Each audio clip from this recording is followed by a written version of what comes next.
பெயராலே.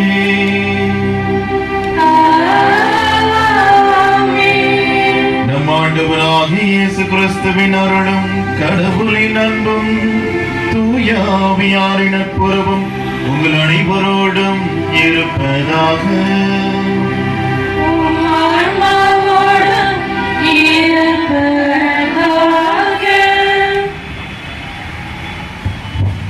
திருப்பலி முன்னுரை. இயேசுவின் மீது நம்பிக்கை கொண்டு அந்த நம்பிக்கையின் நிலைத்திருக்கும் யாவரும் இறுதி நாளில் உயிர் தெழுவர். எனவேதான் தூய பவுல் நமக்கோ விண்ணகமே தாய்நாடு என கூறியுள்ளார். இவ்வுலக வாழ்வு சில உறவுகளால் கட்டமைக்கப்பட்டிருக்கிறது. இவ்வுலகில் வழிமரபை தொடர செய்ய திருமணம் தேவையான ஒன்றாகிறது. மறு உலக வாழ்வு, முடிவில்லா வாழ்வு, நிலையான வாழ்வு, அங்கே மனிதர்கள் இறப்பதில்லை. எனவே திருமணம் தேவையில்லை. நிலை வாழ்வை பெற்றவர்கள் கடவுளின் மக்களாக இருக்கிறார்கள். இதைதான் ஒவ்வொரு விடியலும் நமக்கு கற்பிக்கிறது. முல்லை முள்ளால் எடுப்பது உலக வழக்கம், முல்லை பூவால் எடுப்பதே இறைவனின் திட்டம். வரப்போகும் கிறிஸ்து பிறப்பு பாவம் என்ற முல்லை, பாலன் என்ற முல்லை பூவை பறித்த தினம். மண்ணில் இருந்து மனிதனை பிரித்தெடுக்க முதலாம் ஆதாம் உருவானார். மண்ணில் இருந்து பாவ மன்னிப்பை பிரித்தெடுக்க இரண்டாம் ஆதாம் உருவாக உள்ளார்.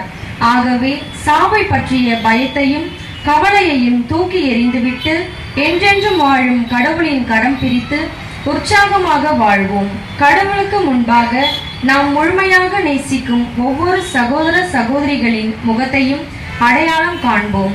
இதை ஒவ்வொரு நாளும் ஆலய மணி ஒலிக்கும் போது நினைவில் கொண்டு நாளை கொண்டாட உள்ள கிறிஸ்து அரசர் பெருவிழாவோடு திருவருகை காலத்தை ஆவலோடு எதிர்நோக்கி இத்திருப்பலியை கவனமுடன் செவிசாய்ப்போம். ஒரு அருமையான முன்னுரை. இன்றைய நற்செய்தியும் சரி, அதே போல நாம் எவ்வாறு நம்மை நாமே தயார்படுத்தியிருக்க வேண்டும் அப்படின்றத நம்ம எடுத்து கூறிய ஒரு முன்னுரை. நாளையும் கிறிஸ்து அரசர் பெருவிழாவை கொண்டாட நாம் அனைவரும் ஆவலாக இருக்கின்றோம் என்பதை கொடுத்தோம். நம்முடைய அன்னை, ஆரோக்கிய அன்னை, நெடுஞ்சாலையில் பயணிப்போர் இருக்கின்ற எல்லாருக்குமே ஒரு காவலாய வழிமுறையா இருக்கின்ற அன்னை, எல்லாருக்குமே பரிந்து பேசுகின்ற, முக்கியமாக இந்த பகுதி வாழ் மக்கள் எல்லாரும் எப்படியாவது ஒரு சூழ்நிலையில ஒரு நேரத்துல இந்த இடத்தை கடந்து செல்லும் போதும் சரி, கண்டிப்பா மாதாவை பார்த்து ஒரு வேண்டுதல் வச்சுட்டு போயிருப்பாங்க. இல்ல மாதாவுக்கு ஒரு நன்றி சொல்லிட்டு போயிருப்பாங்க. மாதா இருக்காங்க, நமக்காக பரிந்து பேசி இருக்காங்கன்ற ஒரு நம்பிக்கையில இருப்பாங்க. அப்படிப்பட்ட எல்லா சூழ்நிலைகளுக்காகவும் தருணங்களுக்காகவும் ஒரு நன்றி கூறும் ஒரு நாளாக மாதத்தில் ஒரு சனிக்கிழமை இங்க வரோம் அப்படின்னா நம்ம மாதாவுக்காக இவர் வழியாக நாம் பெற்றுக்கொண்ட ஒவ்வொரு நன்மைகளுக்காகவும் நன்றியும், அதே சமயத்துல உள்ளத்தில் இருக்கின்ற நம்முடைய தனிப்பட்ட கருத்துக்கள், எத்தனையோ கருத்துக்களை ஏறெடுத்து வைத்திருப்போம் தாயிடம், அவற்றையும் அதே போல இந்த பகுதி வாழ் மக்கள் அனைவருக்காகவே நாம் இணைந்து செடிக்கு வந்திருக்கின்றோம். அனைத்த இறைவனுக்கு நன்றி கூறுவோம். அதே சமயத்துல இந்த தூய மறைகளை கொண்டாட நம்முடைய உள்ளம் தூய்மையாக இருக்க வேண்டும். தூய்மையான உள்ளத்தோடு நாம் அவரை நோக்கி வேண்டும் போது நமக்காக என்னாலுமே பரிந்து பேசுகின்ற தாயாக இருக்கின்றார் என்பது உண்மை. எனவே நம்முடைய பாவங்களை நினைத்து மனம் வருத்துவோம், மன்னிப்பு கேட்போம். இந்த திருப்பலியானது நெல்சன் நெக்சில்டா குடும்பத்தார் நன்றி திருப்பலியாகவும், தாம்சன் ரம்யா குடும்பத்தார் நன்றி திருப்பலியாகவும், பிரான்சிஸ் நைஸ்லின் குடும்பத்தார் நன்றியாகவும், ஸ்டான்லி வினோத் குடும்பம் நன்றி திருப்பலியாகவும் ஒப்புக் கொடுத்து சொல்லுகின்றார்கள். அதை சொந்த உள்ளத்தில் இருக்கின்ற ஒரு நன்றி துதிகளையும் நாம் ஏறெடுத்து வைப்போம். மேலுமாக இந்த திருப்பலியானது ஐவஸ் வசந்த மேரி அவர்களின் ஆன்ம நிலைப்பாட்டிற்காகவும், மேலுமாக முத்து ரோஸ் மேரி என்னுடைய தாத்தா பாட்டி, பாட்டி இறந்த நாளும் கூட அவர்களையுமாக இந்த திருப்பலியில் ஒப்புக் கொடுத்து ஜெபிப்போம். மனம் வருந்தி நம் மன்னிப்புக்கான நம்முடைய பாவத்திற்காக மன்னிப்பு கேட்போம். எல்லாம் உள்ள இறைவனிடமும் சகோதரிகளின் இடமும் நான் பாவியை ஏற்றுக்கொள்கிறேன். பாவங்கள் பல செய்தேன். என் பாவமே என் பாவமே என் பெரும் பாவமே. ஆண்டவரை புனிதமான புதிய மரியாதை சகோதர சகோதரிகளையும் நான் எனக்காக வேண்டிக் கொள்ள மன்றாடுகிறேன். எல்லாமுள்ள இறைவன் நம் மீது இரக்கம் வைத்து நம் பாவங்களை மன்னித்து நம்மை நிலை வாழ்வுக்கு அழைத்து செல்வாராக. ஆமென்.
மகிழ்ந்திருக்க செய்ய உம்மை வேண்டுகின்றோம். ஏனெனில் அனைத்து நன்மைகளுக்கும் ஊற்றாகிய உமக்கு நாங்கள் என்றும் பணிபுரிவதால் முடிவில்லா முழுமையான மகிழ்வை பெற்றுக்கொள்வோமாக. உம்மோடு தூயாவியாரின் ஒன்றேற்பம் இறைவனாய் என்றென்றும் வாழ்ந்து ஆட்சி செய்கின்றவர் வழியாக உம்மை மன்றாடுகின்றோம்.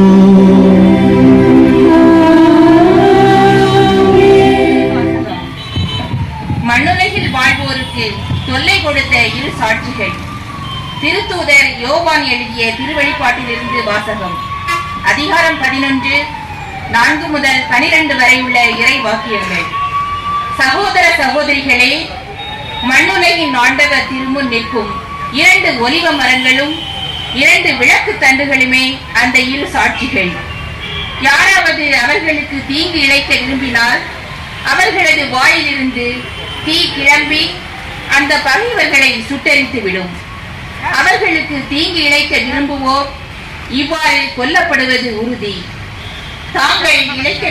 தாங்கள் இறைவாக்கு உரைக்கும் காலத்தில் மழை பொழியாதவாறு வானத்தை அடைத்துவிட அவர்களுக்கு அதிகாரம் உண்டு.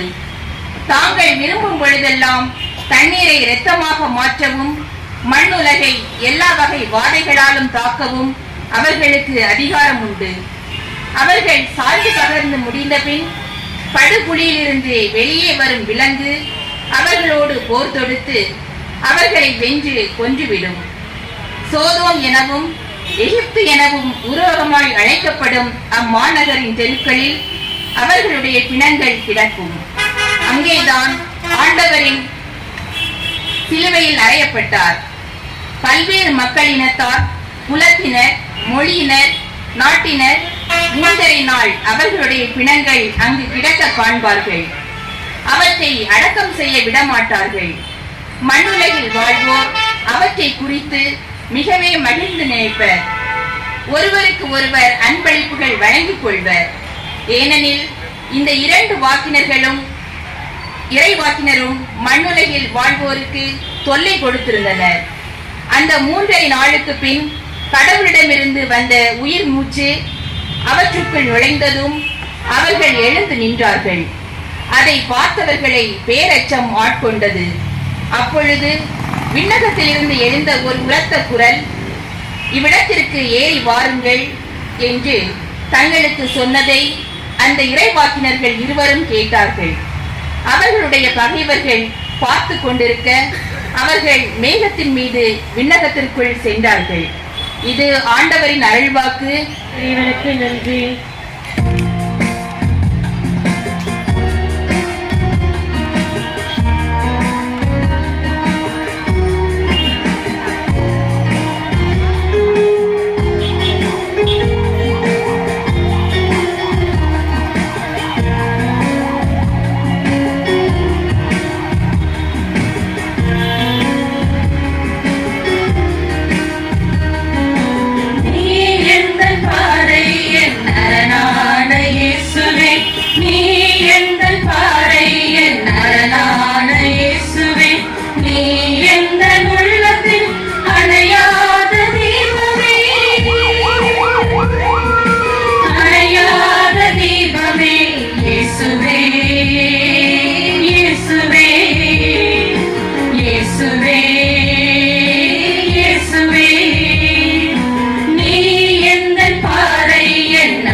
கோடி விடலாம், ஆனாலும் உன் வார்த்தை உண்டு. எது போனாலும் உன் தஞ்சம் உண்டு. இயேசுவே, இயேசுவே, இயேசுவே, இயேசுவே, நீ எந்தன் பாறை, என் அரணான இயேசுவே, நீ எந்தன் பாறை, என் அரணான இயேசுவே, நீ எந்தன் உள்ளத்தில் அணையாத தீபமே, அணையாத தீபமே. இயேசுவே, இயேசுவே, இயேசுவே, இயேசுவே.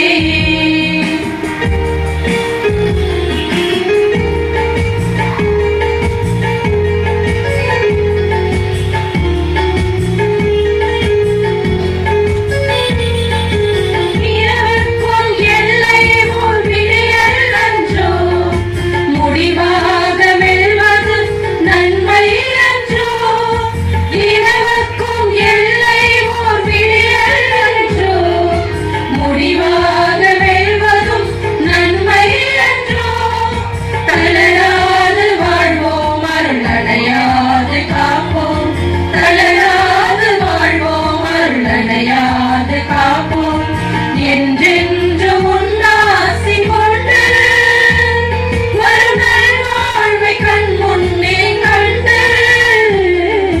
இயேசுவே, இயேசுவே, இயேசுவே, இயேசுவே, நீ எந்தன் பாறை, என் அரணான இயேசுவே, நீ எந்தன் பாறை, என் அரணான இயேசுவே, நீ எந்தன் உள்ளத்தில் அணையாத தீபமே,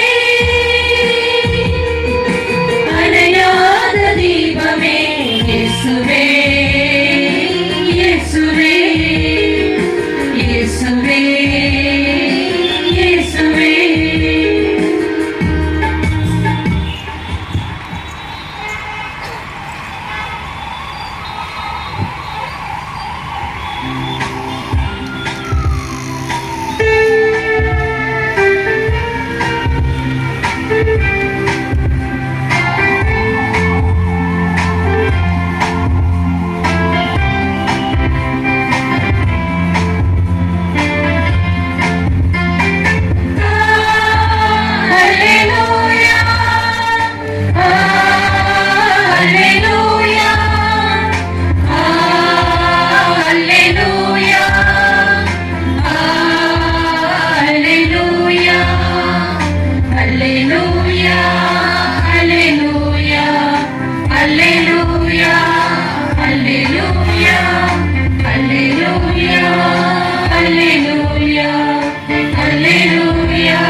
எனக்கும் அவற்றை தெரியும், அவையும் என்னை பின்தொடர்கின்றன என்கிறார் ஆண்டவர்.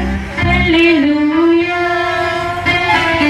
அல்லேலூயா, அல்லேலூயா, அல்லேலூயா, அல்லேலூயா.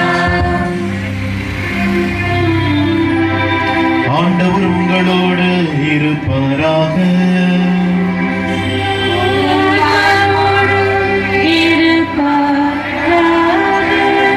லூக்கா எழுதிய தூய நற்செய்தியிலிருந்து வாசகம்.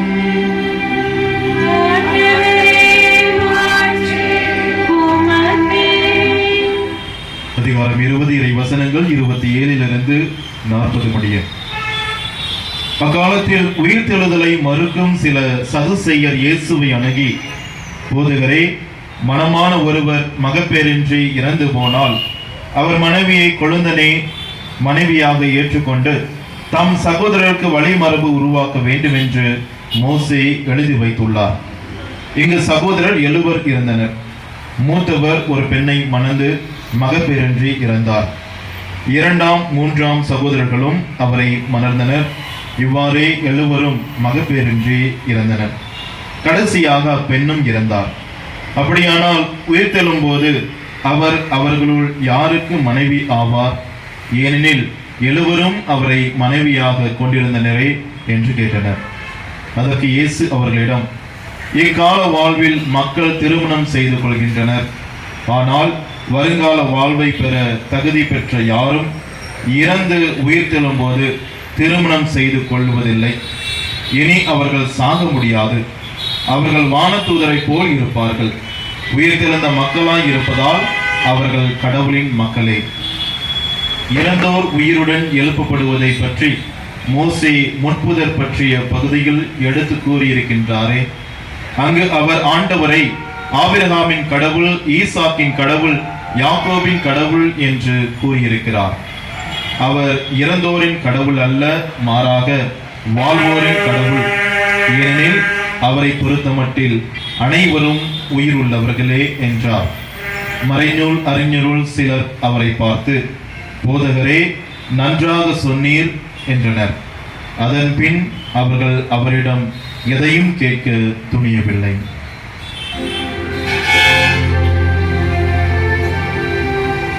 ஆண்டவரின் அருள்வாக்கு.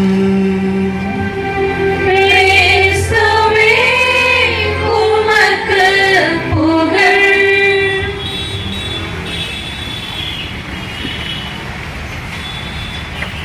கிறிஸ்துவில் பிரியமானவர்களே, மாதா அப்படின்னு சொன்னாலே நமக்கு சாட்சி இல்லாமல் இல்லை. ஏன்னா எப்படியோ எங்கெங்கேயோ மக்கள் நம்பிக்கையோடு வேண்டும் போது, மாதாவை தேடி வரும்போது கண்டிப்பாக மாதா பல அற்புதங்களை செய்து வருகின்றார். சமீபமாக கடந்த மாதம் நடந்த சாட்சியாக சொன்ன ஒரு உண்மை பெசன்ட் நகர்ல, அதாவது ஒரு பெண்மணி தன்னுடைய வாழ்க்கையில் திருமணமானவர், திருமணமாகி பல வருடங்களாக, அதாவது 8 வருடமாக குழந்தை பேர் இல்லாமல் இருந்த ஒரு பெண்மணி. இப்ப இவருக்கு தெரிஞ்ச இன்னொரு பெண்மணி இருக்காங்க பெசன்ட் நகருக்கு. ஆரோக்கிய அன்னையை நாடி தேடி வேண்டி பல பலன்களை எல்லாம் பெற்றவர். அப்ப சொல்றாங்க, நீங்க ஒப்பு கொடுங்க, ஒப்பு கொடுத்து செபிங்க, ஒரு சேலை வாங்கி போட்டு வேண்டிங்க அப்படின்ட்டு. அதே மாதிரி நம்பிக்கையோடு இந்த அம்மா மாதாக்கு ஒரு சேலை வாங்கி போட்டு நேர்த்தி கடனா செலுத்தணும்னு சொல்லிட்டு வேண்டிக்கிறாங்க. அதுபோல தொடர்ந்து வேண்டி அவர்களுக்கு 2 மாதங்கள் கழித்தே வாழ்க்கையில் ஒரு மாற்றம், அதாவது மகப்பேறு பெறுகின்றார், குழந்தை பெறும் பாக்கியை பெறுகின்றார். அன்னைக்கு இன்னொரு வேண்டுதல் வச்சுட்டாங்க, இந்த குழந்தை சுகப்பிரசவம் தான் பிறக்கணும், பிறந்தால் அந்த குழந்தைக்கு ஏற்ற எடையில் நான் உனக்கு காணிக்கை செலுத்துகிறேன் அப்படின்ட்டு. அதுபோல வேண்டியது போல அருமையான சுகப்பிரசவத்தோடு குழந்தை பிறந்தது. அந்த குழந்தையை கொண்டு குழந்தைக்கு ஏற்ற அதே எடையுடைய காணிக்கை காசு போட்டு தன்னுடைய நன்றியை செலுத்தியதாக சாட்சி வாழ்வாக அந்த இடத்துல அவர் சொன்னாங்க. அப்படி நாம் ஒவ்வொரு சூழ்நிலைகளும் எங்க போனாலும் சரி, எப்படியாவது ஒருவர் நம்பிக்கை கொண்டவர் யாராக இருந்தாலும் சரி, அது நாம தானா அப்படி இல்லை, எந்த மதத்தை சார்ந்தவர்களாக இருந்தாலும் அன்னையை, எங்களுடைய அன்னை, நமக்காக இருக்கின்ற அன்னை, நமக்காக பரிந்து பேசுகின்ற தாய் அப்படின்னு சொல்லிட்டு நம்பிக்கையோடு அவர் முன்பாக எத்தனையோ பேர் வேண்டுதல்களை ஏறெடுத்து வைத்து பலன்களை பெற்று நன்றியுள்ளதோடு செல்கின்றார். அப்படிப்பட்ட ஒரு நாளில் ஆரோக்கிய அன்னையின் முன்பாக நம் அனைவருமே கூடி வந்திருக்கின்றோம். நம்மை கூட்டி ஒவ்வொருவரையும் சேர்த்து இறையர்களை அவருடைய ஆசிரியை பெற்றுக்கொள்ள உதவி செய்த, வழிநடத்திய தலைவர்கள் இங்க இருக்கின்ற அனைவருக்குமே நன்றி கூறுவோம். அதே போல பகுதி வாழ் மக்களையும் ஒப்புக் கொடுத்து செப்பிப்போம்.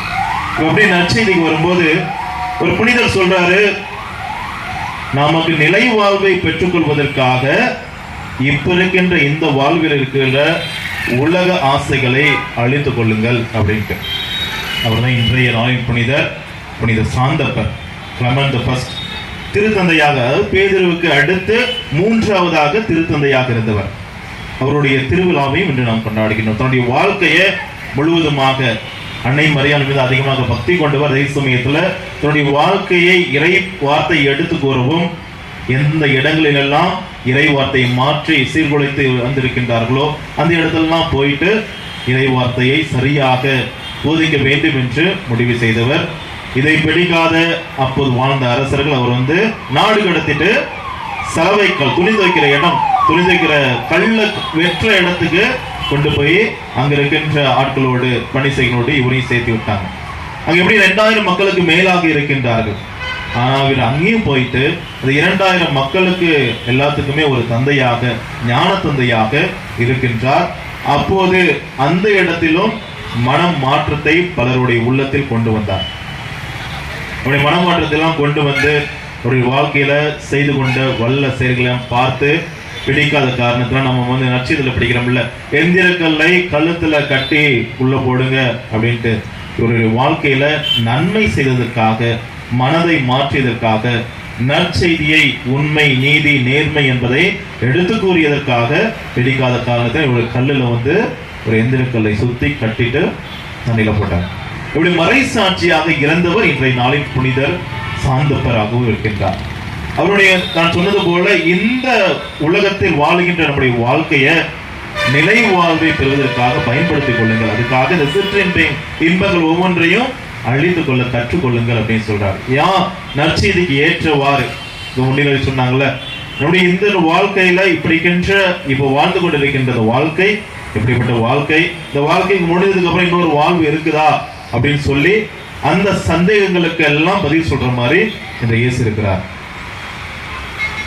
இயேசுவை எந்த நேரத்துல எப்படியாவது ஒரு சூழ்ச்சியில மாற்றி விடணும் அப்படின்னு சொல்லிட்டு உயிர்த்தெழுதல் என்பதில் நம்பிக்கை இல்லாத சதுசேயர்கள் இந்த கேள்வியை போடுறாங்க முன்னாடி. எப்படியாவது எல்லா இடத்திலும் சதுசேயர்களில் சிலர் அப்படின்னு சொல்லி தொடங்கும். அதே போல மறை வல்லுநர்களில் சிலர் இயேசு சொன்னது அருமையா சொன்னீங்கன்னு சொல்றாங்க. நம்ம வாழ்க்கையில நம்ம என்ன செஞ்சுட்டு இருந்தாலும், எப்படிப்பட்ட வாழ்க்கையை நம்ம உண்மையா வாழணும்னு சொன்னாலும் அந்த சிலர், அந்த பலர் இருந்துட்டு தான் இருப்பாங்க.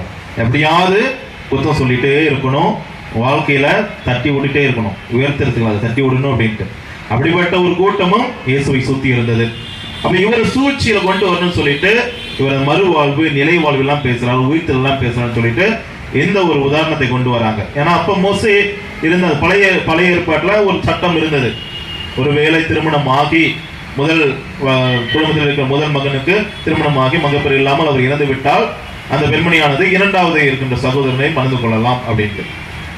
ஆனால் 7 பேர் அப்படின்னு சொல்றது மிகுதியாக மிகைப்படுத்தி சொல்லுகின்ற ஒரு நகைச்சுவையாக இருக்கின்ற அந்த செயலை வைத்து இயேசு எப்படியாவது சூழ்ச்சியா மாட்டி விடலாம் அப்படின்ட்டு. இந்த இயேசு எல்லாத்துக்கும் ஒரே பதில் சொல்றார். இந்த உலகம் நிலையற்ற உலகம், நம்ம வாழ்ந்து கொண்ட இந்த வாழ்க்கை எல்லாத்துக்குமே ஒரு நாள் இறப்பு என்பது கண்டிப்பா வரும். இந்த மாதத்திலும் இருக்கும். நவம்பர் மாதத்துல நம்முடைய குடும்பத்தில் இதற்கு முன்பாக நமக்கு வாழ்ந்து இப்போது இல்லாதவர்களை நினைத்து அவர்களுக்காக திருப்பலி ஒப்புக் கொடுக்கின்றோம், செபிக்கின்றோம், கண்ணீர் விடுகின்றோம்.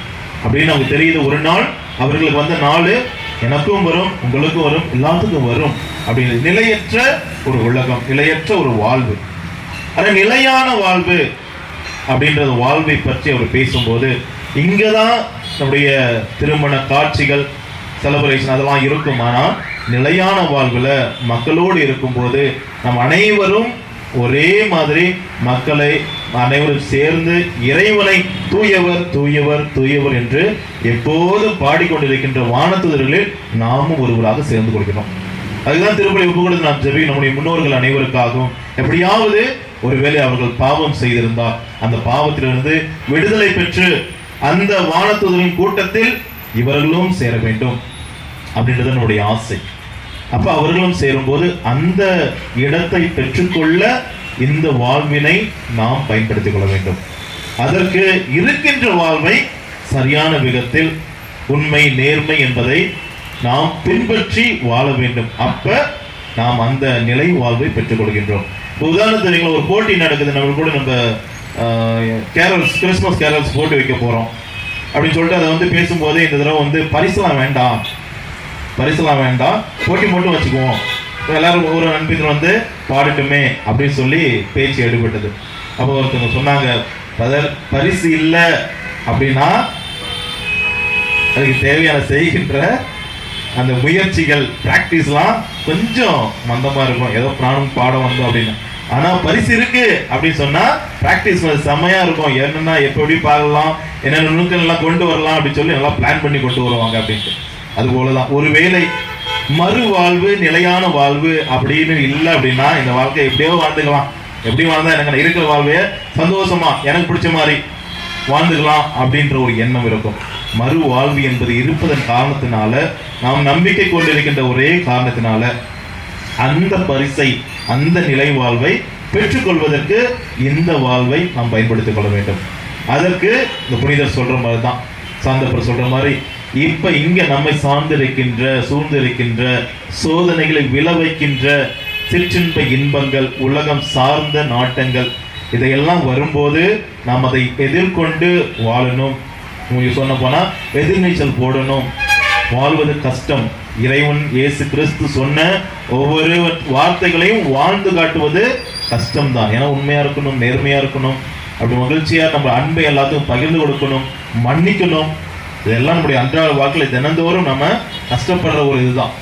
சூழ்நிலை வரும்போதெல்லாம் மன்னிக்கணும் அப்படின்னு சொல்லி நினைக்கும் போதெல்லாம் நமக்கு வந்து மன்னிக்கும் தருணம் அந்த இதயத்துல வந்து ஏதோ ஒரு இடத்துல குத்திட்டே இருக்கும். எப்படிதான் மன்னிக்கிறது, எத்தனை முறை தான் மன்னிக்கிறது, எப்படி அன்பு செய்யறது, என்னைய பார்த்தே எதிராக ஒவ்வொரு டைமும் பேசிட்டு இருக்கும் போது அந்த வார்த்தைகள்லாம் கேட்கும் போது நான் எப்படி திரும்ப அன்பு செய்யறது?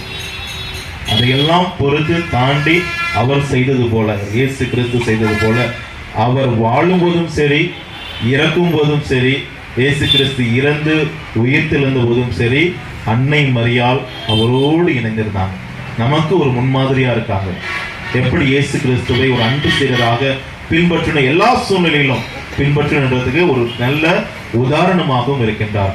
எனவே இன்றைய நாளில் இப்படிப்பட்ட இறை வார்த்தையை கொடுத்து இறைவன் நம்மை நாமே தயார் செய்ய வேண்டும் என்பதை அறிவுறுத்துகின்றார். அதே போல எங்க முன்னுரை சொன்ன மாதிரி தான், நாளைக்கு கிறிஸ்து அரசர் பெருவிழாவையும் கொண்டாடுகின்றோம்னா, கிறிஸ்து அரசர் அப்படின்னு சொல்றாருன்னா அந்த நிலைக்கு அவர் போறதுக்கு காரணம் அவர் வாழ்ந்த இறைவன், இறை தந்தை, கடவுள் தந்தை சொன்னதை கீழ்ப்படிந்து வாழ்ந்து தம்மையே நம்மளுக்காக பலியாக கொடுத்து சென்றதுனாலதான் இன்று நான் அவர் வந்து உலகத்தை எல்லா அரசருக்கும் அரசர் அப்படின்னு சொல்லி கொண்டாடுகின்றோம். அப்படிப்பட்ட இடத்தை அவர் பெற்றுக்கொள்வது காரணம் இங்க அவர் வாழ்ந்த வாழ்க்கை. நம்ம வாழ்ந்து கட்டிட்டு தான் போயிருக்காரு இப்படி வாழ்க்கை அப்படின்ட்டு. நாம் தான் பல நேரங்களில் கேட்டும் பல நேரங்களை பார்த்தும் உள்ளத்தில் செலுத்தாமல் வாழ சில சமயங்களை வந்து நாம் தவிர்த்து விடுகின்றோம். அன்புக்குரியவர்களே, இந்த வசனத்திற்காக நன்றி கூறுவோம், அழைப்பிற்காக நன்றி கூறுவோம். தொடர்ந்து நம்முடைய அன்னை மரியாளின் பரிந்துரையை நாடுவோம். நம்ம நீங்க வாழ்ந்தது போல, நீங்க பின்பற்றியது போல, இந்த உலகத்துல நீங்க இறைவன் இயேசு கிறிஸ்துவுக்கு உகந்த ஒரு சீடராய் வாழ்ந்தது போல எங்களையும் வாழ வழி செய்யும். அதற்கு எங்களுக்காக ஒரு நண்பு மகனிடம் தொடர்ந்து பரிந்து பேசும் என்று அன்னமரியாரிடமும் நாம் தொடர்ந்து மன்றாடுவோம். திருப்பலியில் உடைய ஒவ்வொரு கருத்துக்களையும் சிறப்பாக பகுதி மக்கள் அனைவரின் கருத்துக்களையும் ஒப்பு கொடுத்து தொடர்ந்து மன்றாடுவோம். மன்றாட்டுக்காக எழுந்து நிற்போம். விசுவாசிகளின் மன்றாட்டு. மூவொரு கடவுளே, பரம்பொருளே, திரு அவையின் நாயகனே, என் இறைவா, உமது கனிமையும் மனத்தாழ்ச்சியையும் திரு அவையில் உள்ள ஆயர்கள், குருக்கள், கன்னியர்கள் மற்றும் உமக்காக நற்செய்தி பணி செய்யும் அனைவருக்கும் கொடுத்து ஆசீர்வதித்து பணிவு, தாழ்ச்சி போன்ற உயரிய நோக்கங்களோடு வாழவும், தங்கள் சொல்லிலும் செயலிலும் இறை ஞானத்தோடு இருந்து செயல்பட உடல் உள்ள நலன் தர வேண்டும் என்று புனித ஆரோக்கிய அன்னை வழியாக இறைவா உம்மை மன்றாடுகிறோம். அனைவருக்கும் வாழ்வளிக்கும் இறைவா, இன்று உலகில் நிகழும் சுயநலம், ஆணவம், அகந்தை ஒழித்து இறையரசின் மதிப்பீடுகளை உணர்ந்து கிறிஸ்தவர்களாகிய நாங்கள் போதிப்பவர்களாக மட்டும் இருந்து விடாமல் செயல்படுத்தும் கிறிஸ்தவர்களாக வாழ்ந்திட வேண்டும் என்று புனித ஆரோக்கிய அன்னை வழியாக இறைவா உம்மை மன்றாடுகிறோம். நான் இறந்தோரின் கடவுள் அல்ல, வாழ்வோரின் கடவுள் என்றுரைத்த எங்கள் இறைவா, புனிதர்கள் மற்றும் மரித்த ஆன்மாக்களை நினைவு கூறும் நவம்பர் மாதத்தில் என் இளைய தலைமுறையின் இறை அரசின் விளிம்பங்களை தங்களுக்குள் பெற்று சமூகத்திற்கு புனிதர்களைப் போல் முன்மாதிரியாக நல் வாழ்ந்திட தன்னலமற்ற சேவையால் உமது இரக்கத்தை காட்டவும் நல்ல உள்ளங்கள் உடையவராக மாறிட தேவையான வரங்களை பொழிய வேண்டும் என்று புனித ஆரோக்கிய அன்னை வழியாக இறைவா உம்மை மன்றாடுகின்றோம். சிறார்களின் நலன் விரும்பிய என் இறைவா, என் சிறுவர்கள், இளையோர், இளம்பெண்கள் இவ்வுலக வாழ்வின் நவீன அறிவியல் வளர்ச்சியின் மாயைகளில் சிக்கி சிதறந்து தவிக்கும் இவ்வேளையில் உம் இறை வார்த்தையை அவர்களுக்கு உறுதுணை என்பதை அறியும் வரத்தையும் உலக போக்கிலான காரியங்களில் அதிக கவனம் வைக்காமல் இறை அச்சத்தோடு வாழ வரமருள வேண்டும் என்று இந்த ஆரோக்கிய அன்னை வழியாக இறைவா உம்மை மன்றாடுகின்றோம். நம்முடைய தனிப்பட்ட கருத்துக்களுக்காகவும் குடும்ப கருத்துக்களுக்காகவும் தொழில் வளர்ச்சிக்காகவும் இந்த பகுதி வாழ் மக்கள் ஒவ்வொருவரின் உடல் நலத்திற்காகவும் அதே சமயத்தில் நெடுஞ்சாலையில் எத்தனையோ பேர் எத்தனையோ வேண்டுதல்களோடு கவலைகளோடு பயணம் செய்து கொண்டிருப்பார்கள். அதே போல மருத்துவமனைக்கு செல்லுகின்ற மக்களாகவும் இருக்கின்றார்கள். அத்தனை பேருக்கும் ஆசீர்வாதங்களை அள்ளி தருகின்ற அன்பு தாயாக இருக்கின்றார். இந்த நம்பிக்கையில் அவர் ஒவ்வொருவரையும் ஒப்புக் கொடுத்து ஜெபிப்போம். தொடர்ந்து இறை ஆசிரியம் உடல்நலம் கொன்றிருப்பவர்கள் ஒவ்வொருவரும் நல்ல உடல் சுகத்தை பெற்றுக்கொள்ளவும் தேவையான சக்திகளையும் வரங்களையும் தந்தருள எங்கள் ஆண்டவராகிய இயேசு கிறிஸ்துவின் பெயரால் உம்மை நோக்கி மன்றாடுகின்றோம். ஆமென்.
எல்லாம் உள்ள தந்தையாக இறைவனுக்கு ஏற்றதாகும்படி மன்றாடுங்கள். சுழற்சிக்காகவும் நமது நன்மைக்காகவும் புனித திருவை அனைத்து நலன்களுக்காகவும் மது கையிலிருந்து பரியேற்றுக் கொள்வாராக. ஆண்டவரே, எங்களுக்கு அருள் புரிய உம்மை வேண்டுகின்றோம். அதனால் மாண்புக்குரிய உமது திருமுன் நாங்கள் ஒப்பு கொடுக்கும் காணிக்கை இறை பற்றி அருளையும் நிலையான பேரின்பத்தையும் எங்களுக்கு பெற்றுத் தருவதாக எங்கள் ஆண்டவராகிய கிறிஸ்து வழியாக உம்மை மன்றாடுகின்றோம்.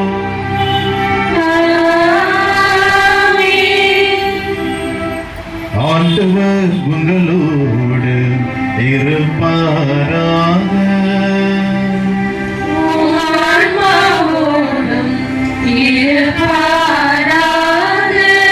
இதயங்களை மேலே எழுப்புங்கள்.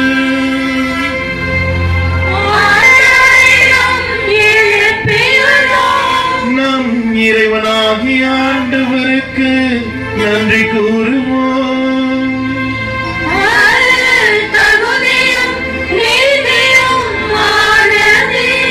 ஆண்டவரே, தூயவரான தந்தையே, இன்றும் உள்ள எல்லாம் உள்ள இறைவா, என்னாலும் எவ்விடத்திலும் நாங்கள் உமக்கு நன்றி செலுத்துவது எப்பொழுதும் கன்னியான புனித மரியாவின் வணக்க நாளில் நாங்கள் உம்மை போற்றி புகழ்ந்து மாட்சிப்படுத்துவதும் மெய்யாகவே தகுதியும் நீதியுமாகும், எங்கள் கடமையும் மீட்புக்குரிய செயலுமாகும். தூய ஆவி நிழலிட்டதால் அந்த அன்னை உம்முடைய ஒரே திருமகனை கருந்தாங்கி நமது கன்னிமையின் மாட்சியின் நிலைத்து நின்று நிலையான ஒளியாக எங்கள் ஆண்டவர் இயேசு கிறிஸ்துவை உலகுக்கு அளித்தார். அவர் வழியாகவே உமது மாண்பை வானத்துதர் புகழ்கின்றனர். தலைமை தாங்குவோர் உம்மை வலுப்படுகின்றனர். அதிகாரம் செலுத்துவோர் உம் திருமுன் நடுங்குகின்றனர். வானங்களும் அவற்றுள்ள ஆற்றல்களும் செராபின்களும் ஒன்று கூடி அக்களித்து கொண்டாடுகின்றனர். அவர்களோடு எங்கள் குரலையும் சேர்த்துக் கொள்ளுமாறு நாங்கள் உம்மை தாழ்மையுடன் இறைஞ்சி புகழ்ந்து பாடுவதாவது.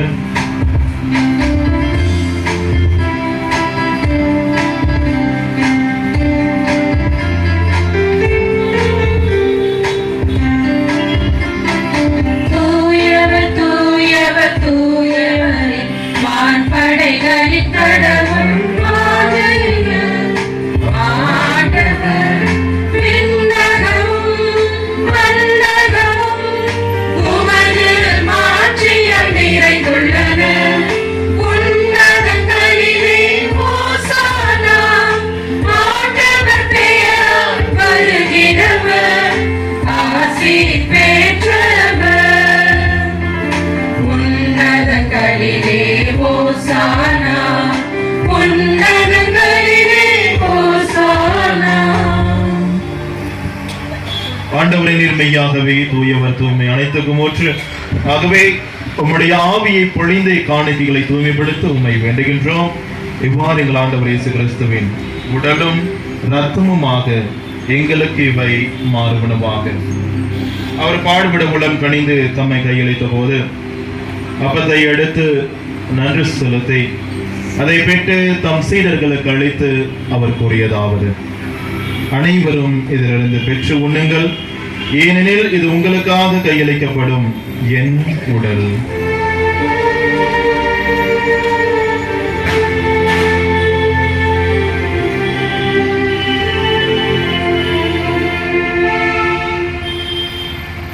அவ்வளவு இரவு விருந்தை அருந்திய பின் கிண்ணத்தையும் எடுத்து மீண்டும் உமக்கு நன்றி கூறி தாம் சீடர்களுக்கு அளித்து அவர் கூறியதாவது: அனைவரும் இதிலிருந்து பெற்று பருகுங்கள், ஏனெனில் இது புதிய நிலையான உடன்படிக்கை கூறிய என் ரத்தத்தின் கிண்ணம். இது பாவ மன்னிப்புக்கென்று உங்களுக்காகவும் பலருக்காகவும் சிந்தப்படும். இதை என் நினைவாக செய்யுங்கள்.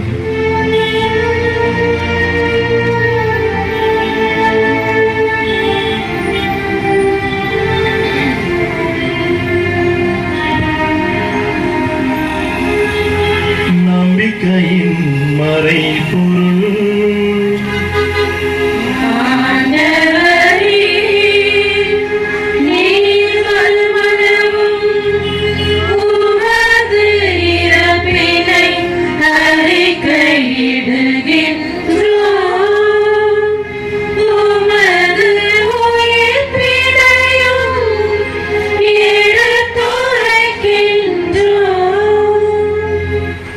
ஆண்டவரே, நாங்கள் கிறிஸ்துவின் இறப்பினையும் உயிர்ப்பினையும் நினைவு கூர்ந்து வாழ்வு திருமப்பத்தையும் மீட்பளிக்கும் கிண்ணத்தையும் உமக்கு ஒப்புக் கொடுக்கின்றோம். உம் திருமன் என்று உமக்கு ஒளியும் புரிய தகுந்தவர்கள் நீங்கள் ஏற்றுக்கொண்டீர். எனவே உமக்கு நன்றி செலுத்துகின்றோம். மேலும் கிறிஸ்துவின் உடலிலும் இரத்தத்திலும் பங்கு கொள்ளும் எங்களை தூய ஆவியார் ஒன்று சேர்க்க வேண்டும் என உம்மை தாழ்மையுடன் மன்றாடுகின்றோம். ஆண்டவரே, உலகெங்கும் பரவி இருக்கும் அந்த திரு அவையை நினைவு கூர்ந்தருளும். எங்கள் திருத்தந்தை பிரான்சிஸ், எங்கள் பேராயர் ஜார்ஜ், எல்லா திருநிலையினர் ஆகிய அனைவரோடும் உமது திரு அவை அன்பில் நிறைவு பெற செய்திருடும். மூலமாக நம்பிக்கையோடு இங்கு கூட இருக்கின்ற உடைய மக்கள் ஒவ்வொருவரின் தனிப்பட்ட கருத்துக்களுக்காகவும் குடும்ப கருத்துக்களுக்காகவும் தொழில் வளர்ச்சிக்காகவும் உடல் நலத்திற்காகவும் உம்மை நோக்கி மன்றாடுகின்றோம். மூலமாக இன்றைய நாளில் தங்களுடைய பிறந்த நாளை திருமண நாளை கொண்டாடி உமக்கு நன்றி கூறுகின்ற ஒவ்வொருவரையும் நிறைவாக ஆசீர்வதித்திருளும். மேலும் உயிர்த்தலும் எதிர்நோக்குடன் துயில் கொள்ளும் எங்கள் சகோதரர் சகோதரிகளையும் இறந்தோர் அனைவரையும் இரக்கத்துடன் நினைவு கூர்ந்து உமது திருமக ஒளியினுள் ஏற்றருளும். எங்கள் அனைவர் மீதும் இரக்கமாயிரம். கடவுளின் கனி தாயான புனித மரியா, அவருடைய கணவரான புனித யோசேப்பு, புனித திருத்தூதர்கள், இவ்வுலகில் உமக்கு உகந்தவராய் இருந்தோராகிய புனிதர் அனைவருடனும் நாங்கள் நிலை வாழ்வில் பங்கு கொள்ளும் தகுதி பெற்று உம் திருமகன் இயேசு கிறிஸ்து வழியாக உம்மை புகழ்ந்தேற்றும் மறுமருள உம்மை மன்றாடுகின்றோம்.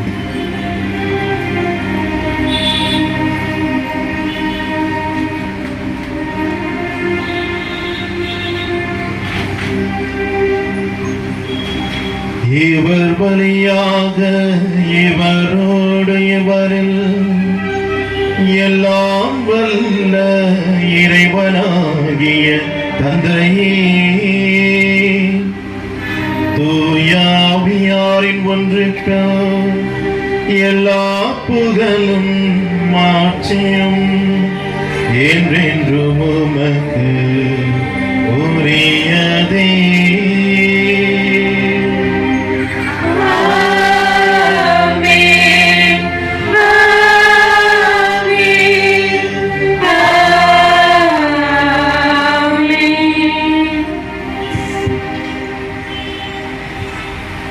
மீட்பரின் கட்டளையால் கற்பிக்கப்பட்ட இறைப்படிப்பினால் பயிற்சி பெற்று நாம் அனைவரும் துணிந்து சொல்லுவோம். உமது பெயர் தூயதென போற்றப் பெறுக. உமது ஆட்சி வருக. உமது திருவுளம் விண்ணுலகில் நிறைவேறுவது போல மண்ணுலகிலும் நிறைவேறுக. எங்கள் அன்றாட உணவை இன்று எங்களுக்கு தாரும். எங்களுக்கு எதிராக குற்றம் செய்வோரை நாங்கள் மன்னிப்பது போல எங்கள் குற்றங்களை மன்னியும். எங்களை சோதனைக்கு உட்படுத்தாதையும் தீமையிலிருந்து எங்களை விடுவித்தருளும். ஆண்டவரை, தீமை அனைத்திலிருந்து எங்களை விடுவித்து எங்கள் வாழ்நாளில் அமைதியை கனிவிடினருளுமை மன்றாடுகின்றோம். உமது இரக்கத்தின் உதவியால் நாங்கள் பாவத்திலிருந்து எப்போதும் விடுதலை பெற்று யாதொரு கலக்கமின்றி நலமாய் இருப்போமாக. நாங்கள் எதிர்நோக்கியிருக்கும் பேரின்பத்துக்காகவும் என் மீட்பராகிய இயேசு கிறிஸ்துவின் வருகைக்காகவும் காத்திருக்கின்றோம். ஏனெனில் ஆட்சியும் வல்லமையும் ஆட்சியும் என்றென்றும் உமதே. ஆண்டவரே இயேசு கிறிஸ்துவே, அமைதியை உங்களுக்கு விட்டு செல்கின்றேன், என் அமைதியை உங்களுக்கு அளிக்கின்றேன் என்றும் திருத்தூதர்களுக்கு மொழிந்தீரேன். எங்கள் பாவங்களை பாராமல் உமது திருவையின் நம்பிக்கையை கண்ணோக்கி உமது திருவுலத்துக்கு ஏற்பதற்கு அமைதியும் ஒற்றுமையும் அளித்தருள்வீராக. என்றென்றும் வாழ்ந்து ஆட்சி செய்கின்றவர் நீரே. ஆமென். ஆண்டவருடைய அமைதி உங்களோடு என்றும் இருப்பதாக. உம் ஆன்மாவோடும் இருப்பதாக. ஒருவருக்கொருவர் அமைதியை பகிர்ந்து கொள்வோம்.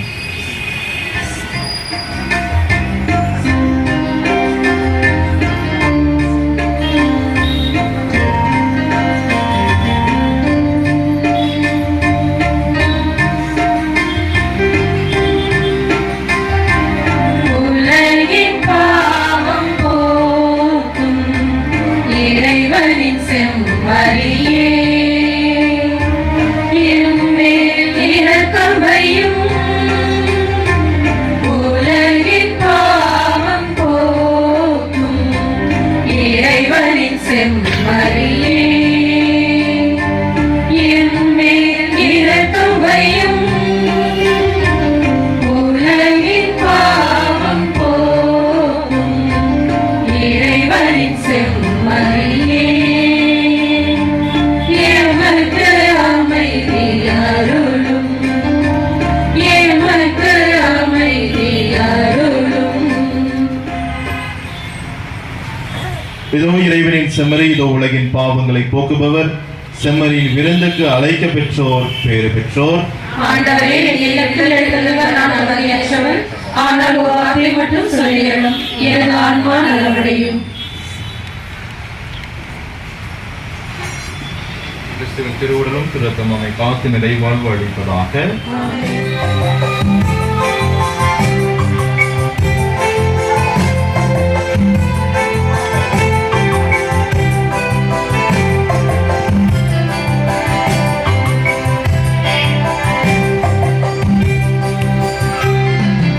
உன்னோடு நான் பிறந்துள்ள வேளை, உன் வீட்டில் நான் குடிகொள்ள வேண்டும்.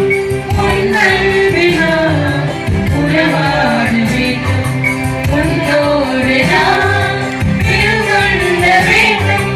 உன் வீட்டில் நான் குடிகொள்ள வேண்டும். உன் அன்பில் நான் உறவாட வேண்டும். உன்னோடு நான்.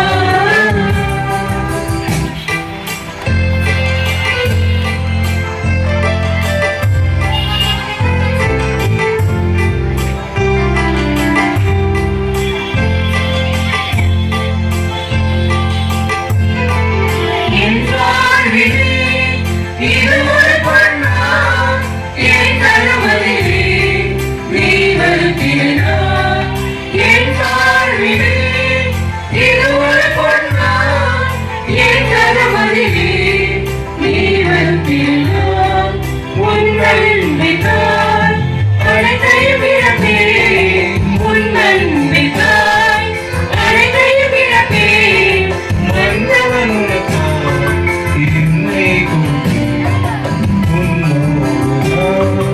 விருந்துண்ண வேண்டும். உன்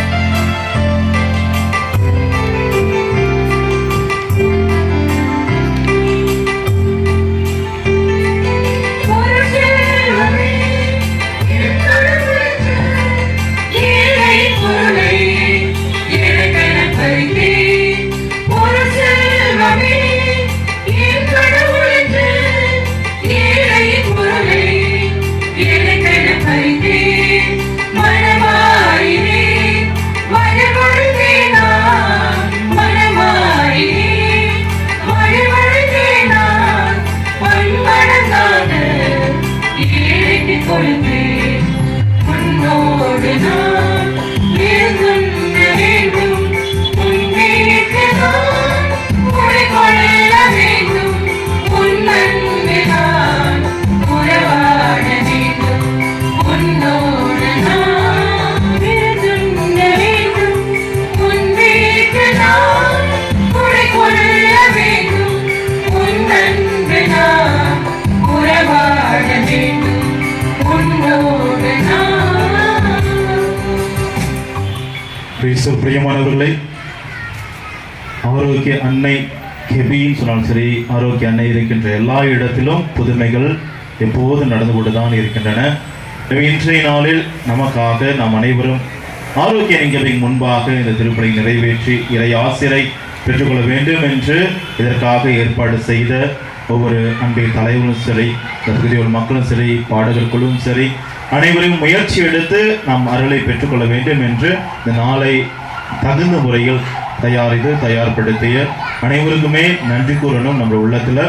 அதே சமயத்துல நம்மை சார்ந்து இன்னும் அன்னை மரியாதையோடு நம்பிக்கை கொண்டிருக்கின்ற ஒவ்வொருவரையும் அழைத்து வர வேண்டியதும் நம்முடைய கடமையாக இருக்குது. வருகின்ற காலத்துல இன்னும் அதிகமாக இறை அருளை நம்முடைய நெடுஞ்சாலை வழித்துணை அன்னை மரியாள் ஆரோக்கிய அன்னை அவர் வழியாக பெற்றுக்கொள்வதற்கு இன்னும் அதிகமாக நாம் நம்பிக்கையாளர்களை அழைத்து வர கடமைப்பட்டிருக்கின்றோம். அதிலும் நம்முடைய நினைவில் வைத்துக் கொள்வோம். தொடர்ந்து நம்முடைய ஜெபத்தில் இன்று யாரையெல்லாம் ஒப்பு கொடுத்து ஜெபித்தோமோ, இந்த அன்னை மரியாள் வழியாக அற்புதங்களை பெற்றுக்கொண்டார்களோ அவர்கள் அனைவரும் சாட்சிய வாழ்வாக பெற்றுக்கொண்டதை அறிவிப்பவும் நாம் கடமைப்பட்டிருக்கின்றோம். அந்த மாதிரி நம்முடைய வாழ்க்கையில யாராவது அன்னை மரியாள் நான் வேண்டிக்கிட்டேன், அவருடைய வழியாக நான் என்னுடைய வாழ்க்கையில அற்புதங்களை கண்டேன் என்று சொல்லும்போது வருகின்ற காலத்தில் அது சாட்சியாகவும் சொல்வதற்கும் முன்வர வேண்டும் என்று நான் கேட்டுக்கொள்கின்றேன். உடைய தொடர்ந்து நம் ஒவ்வொருவருக்காகவும் இந்த பகுதியில் மக்களுக்காக குறிப்பாக தேவைகள் இருக்கின்ற ஒவ்வொருவருக்காகவும் இந்த வாகனத்தில் நெடுஞ்சாலையில் செல்லுகின்ற அனைவருக்காகவுமே நம்முடைய ஜெபத்தில் வைத்து சிறப்பாக மன்றாடுவோம்.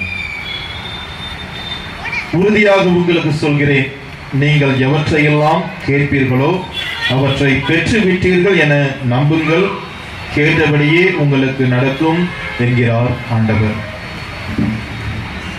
நன்றி கூறி மன்றாடுவோம். ஆண்டவரே, உன் தூய மறை நிகழ்வின் கொடையை பெற்றுக் கொண்ட நாங்கள் உம்மை பணிவுடன் வேண்டுகின்றோம். அதனால் தமது நினைவாக நாங்கள் செய்யுமாறு உம் திருமகன் கட்டளையிட்டமை எங்களை அன்பின் வளர்ச்சிக்கு இட்டு செல்வனவாக எங்கள் ஆண்டவராகிய கிறிஸ்து வழியாக உம்மை மன்றாடுகின்றோம். ஆண்டவர்களோடு இருப்பாராக, எல்லாம் வல்ல இறைவன் தந்தை, மகன், தூய ஆவியார் உங்கள் அனைவரையும் நிறைவாக ஆசீர்வதிப்பாராக. சென்று வாருங்கள், திருப்பலி நிறைவேறிற்று. நன்றி.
பொருள் கொண்ட சீமான்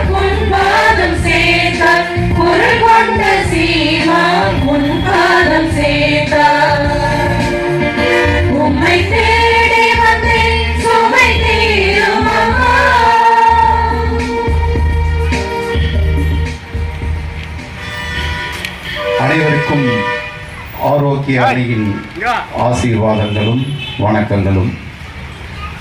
சிறப்பாக உம்மை தேடி வந்தேன் துணை தீருமம்மா.